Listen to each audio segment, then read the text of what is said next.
Welcome back. We are fortunate to have some spring-like temperatures right now, but you know what?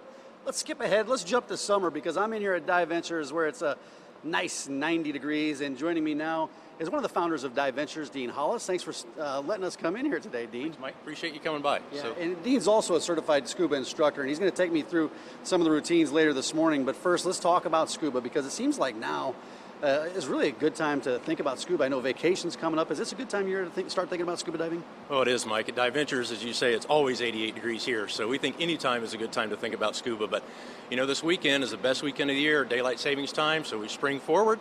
So that means summer's coming. So now is the time, and time to get the kids back into water safety, and time to get thinking about being back in the water. Yeah, you mentioned kids. We'll get to that in a second because they do have a lot of things to offer for kids here. But when it comes to scuba, why is DiVentures such a good place to begin, to try scuba? Well, a couple of things. One, because our facility, we've got the best facility in the world. And two, our instructors. We have the best staff anywhere in the world. And we have been trained by a training agency that really focuses on some basic elements: knowledge, equipment, skills, and experience. And that means we have the safest, most fun instructors and most fun facility in the world. Yeah, excuse me. As you can all see, we're geared up right now, right? So we put the gear on, and I've done some scuba. I'm no expert, but I've done it a couple times, had a couple training sessions. Let's talk about the gear that we have on, because I know that gear and safety is critical when it comes to scuba diving. That's exactly right. At DiVentures, we say safety is our number one priority. Fun is our number one goal. So let's start with what you have. You have a mask. We have a mask on so we can see. Our eyes are designed to see above water. When you get in water with the density, we need to provide an airspace we can see underwater. So you need a mask so you can see. You need a regulator so you can breathe. And it comes from our air cylinder in the back and provides air to our regulator so you can breathe. Yeah. Then we have a BC, or BCD, a buoyancy control device. Yeah. That allows you to hold all the equipment together in one place, keeps it all organized and tucked. And we put air in so we can float, and we take air out so we can get to the bottom and see the cool fish and cool reef. Yeah, so we can go down. And that's pretty much it. And then you get your fins, right? Your fins to help you move through the water, because we don't want to be making a lot of scaring the fish and banging into the reef, so it makes it easy to swim and propel through the water. Yeah, you have the gear, and then you have the instructors as well. Talk about the instructors, the training that they go through to teach people how to scuba dive. Yeah, all of our instructors are certified through Scuba Schools International, one of the most world-renowned scuba and swim instruction facilities in the world. All of our instructors go through a very extensive process. They focus on knowledge, so they have a lot of book work, a lot of classroom work to do. They're very experienced about the equipment. Then we go through a variety of skills, so they have both classroom and in-water experience, both with our instructors, with our certifiers, and with the students. And then the experience. They all have extensive experience both in the pool and in the open water. So for people to looking to take that first step, I know for years when I was in college, I'm like, I got to scuba dive. When I was growing up, I wanted to scuba dive. But it took me many years after that to actually take that first step. So how do people take that first step to get going into scuba? Because I know there's a lot of people out there that say, it looks cool, I want to try it. It is. Like 40% of the people in America want to learn to scuba dive, but only 1/2% do. That's crazy. You say, why is that? Yeah. That's because it's hard. And up until DiVentures, we made it really easy.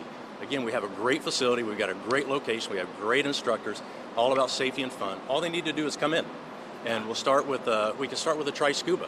And we have those every Sunday at 1 o'clock. And for $75, they can do a 1-hour experience and get used to the equipment, see how cool it is to breathe underwater, have some fun, and then from there they can go to the open water course. Yeah, so do you hear that? $75, you can try scuba. That's the name of the class. So just give them a call here at DiVentures. And exactly right. Call or stop by DiVentures every Sunday at 1 o'clock, sign up, hold your spot, and we'll get you set up. I know people like you that once they scuba dive, they have this bug, right? And they love scuba diving. So what is it about scuba that when you get into the open water, it's just one of those things that you end up doing for the rest of your life? Well, in today's connected environment, right, we've got an iPhone, we've got texting, it's just information is bombarding us, and it's just so nice and relaxing. You get down there, you hear yourself breathing, and everything all of a sudden just takes a nice calming approach. So it's just relaxing. You see some really cool and colorful fish and reef, and it just helps you really decompress. Yeah, it is quiet down there. You just hear the bubbles coming up, that's about it. That's exactly right. We talked about kids, and right in this area, this is a 14-foot deep dive pool is what they call it essentially. But then you have kind of a lap pool that's kind of connected to this. And one of the last times I was here, I saw a lot of kids here taking swimming lessons. What do you have for kids? Well, we got everything for kids. We start with a Learn to Swim at 6 months. So it's a mommy and me class, and then we go all the way up to all sorts of different Learn to Swim programs up to competitive swim stroke. So kids just want to work on their swim technique. We have that. We have adult Learn to Swim programs. We have stand-up paddleboarding. We have aqua Zumba. I mean, you name it. If it has anything to do with the water, this is your place to come. We've got it. Yeah. Okay, what are you going to teach me today? I've had a couple lessons. not very skillful, but we're going to get in, we're going to do some instruction. What are we going to learn today? Well, we've already talked about the equipment. We've already got you set up. So the next thing we're going to do is a giant stride entry, which is what you would do as if you're on a boat in Cozumel. Oh, hold on. You hear that? The giant stride entry. Okay. They have film of me doing one of those giant stride entries before, and it didn't look very pretty, so I'm trying to prove that I can do this again later. But so once we get in there, underwater, what's some of the instruction that you do? Well, we're going to teach you just some basic fundamental skills. How to clear your mask, because that's pretty important, because you go down there to see some cool stuff.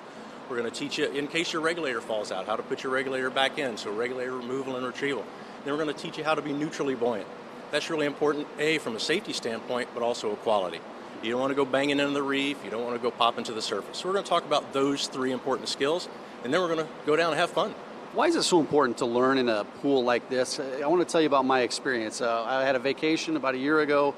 My first dive experience was in a different country, and it was in the ocean. That was the first time I ever jumped in water. It was a little nerve-wracking, but it seems like this is a little less intimidating. Why is a pool a good place to start? Well, a couple of things. One, it's a controlled environment, right? And 2, as I said earlier, we're all about safety and fun. So our number 1 priority is safety. So in here, we can do it in an environment where we can see you, we can keep contact with you, and we can make sure all our instructors are trained, make sure you're really safe, you're really comfortable, you're really confident, right? So safety number 1, and then to make sure you're having fun. And if you can learn the skills here and be proficient in the skills in our pool, you're going to be fine in the open water and really be able to enjoy it. All right, we're going to jump in the water. So I'm going to have Kayla come over here. We're not going to take the microphone in the water. So Kayla, come on over here, and Keely's going to take this other stuff off. You guys are going to do the play-by-play, okay? That's right. I'm going to take over the microphone from here on out.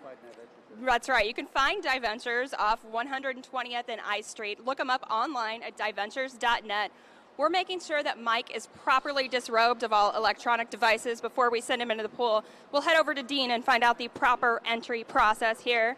He's going to make sure Mike's ready to go, and we're going to critique his entry. I got Keely with me now. All right, Dean, what do we need to do now? Okay, first we have our mask on so we can see. We have our regulator in so we can breathe. Regulator in. We have air in our buoyancy control device so we can float. Okay, then we're going to take our right hand and hold it just like that to hold our regulator in place and our mask in place. We're going to look to the horizon as if we're in Mexico. Lift your right leg up and take a step out. Let's get wet.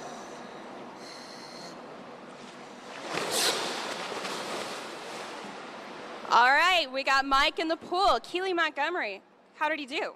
Great, he's a natural. You guys, this conversation isn't over yet. Mike's actually staying today. He's going to get a scuba lesson after this. You're going to join us in studio next Friday. What are we going to find out about next week? We'll talk about Mike's experience here. He's going to do a tri-scuba with Dean, so they'll learn scuba basics, safety, a little bit more about the equipment, and just have fun. All right, we can't wait to hear more about how Mike's experience is the rest of the day. They said look at the horizon and think about Mexico, Mary. I tell you what, I'm enjoying the 90 degrees in here today. I am definitely thinking about summer. I know you're jealous you're not out here with us, but we'll enjoy for you. We'll send it back to you in the studio, okay? May I ask one question for you to then pass along to Mike? Yes. Okay. I don't know if he can hear me. He probably can't answer, but he might be able to give a thumbs up. It'll or be a thumbs yes down. or no, a shake of the head. Yesterday he said he wasn't going to eat because he wanted to look good in his scuba gear today. So I'm wondering if he did have any lunch or dinner.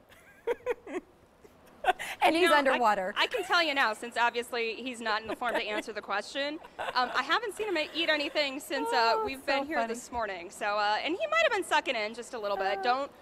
Don't tell him I said that, okay? We'll see you back. I will come back to help you working on tomorrow's show. Mike, I don't think he's going to be back. I don't think we're going to get him to leave the pool here. I wouldn't blame him, Kayla. Thank you. And our thanks to our friends at DiVentures, too.